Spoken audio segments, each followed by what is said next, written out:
ஆன்மீகத்தில் உப்பு என்பது எதிர்மறை ஆற்றலை நீக்கும், நேர்மறை ஆற்றலை அதிகரிக்கும் சக்தி வாய்ந்த பொருள். திருஷ்டி கழிக்கவும், செல்வம் பெருகவும், மன அமைதிக்கும் உப்பு பயன்படுகிறது. குளிக்கும் நீரில் உப்பை சேர்த்து குளிப்பது, உப்பை கொண்டு பூஜை செய்வது போன்ற முறைகளால் அதன் சக்தியை பயன்படுத்தலாம். கெட்ட சக்திகளை விரட்டுதல். உப்பு தீய சக்திகள் மற்றும் எதிர்மறை அதிர்வுகளை ஈர்த்து வெளியேற்றும் ஆற்றல் கொண்டது.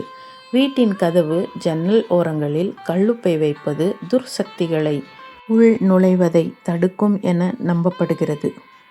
செல்வ வளத்தை பெருக்குதல். வெள்ளிக்கிழமைகளில் உப்பு வாங்கினால் செல்வம் பெருகும் என நம்பிக்கையும், அக்ஷய திருதியை நாளில் உப்பு தானம் செய்தால் வற்றாத செல்வம் கிடைக்கும் என்ற நம்பிக்கையும் உள்ளது. தியானம் மற்றும் பூஜை. தியானத்தின் போது மெழுகுவர்த்தியை சுற்றி உப்பு வைத்து வழிபடுவது அமைதியான நேர்மறை சூழலை உருவாக்குகிறது. பூஜை செய்யும் கருவிகளை உப்பால் சுத்தம் செய்வதும் உண்டு. எண்ணங்களை நிறைவேற்றுதல். கையில் உப்பை வைத்துக்கொண்டு யாரை பார்க்க நினைக்கிறோமோ அவர்களை எண்ணி வேண்டினால் சில நாட்களில் அவர்கள் வந்து விடுவார்கள் என்ற நம்பிக்கை உள்ளது. இது டெலிபதி சக்தி எனப்படுகிறது.